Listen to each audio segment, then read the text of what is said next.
This is our fully automatic solventless laminating machine. Here we are. The machine is running steadily. Come and take a look.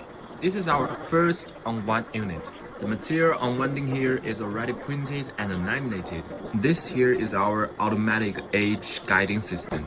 Next, let's take a look at the coating unit. This is our coating unit. As you can see here, the adhesive is applied from the glue nozzle onto the applicator roller. Then the transfer roller coats the adhesive onto the material for the first unwind.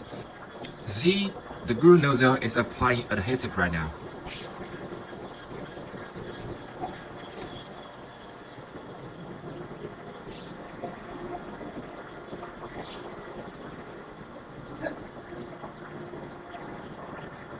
And right here, this is our second unwind unit. Here there is also an age guiding device. Look, the lamination happens right after this point.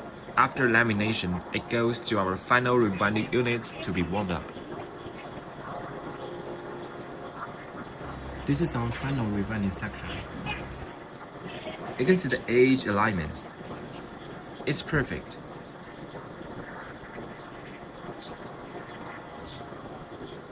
Right now, the machine running speed is at 230 minutes per minute and is very stable.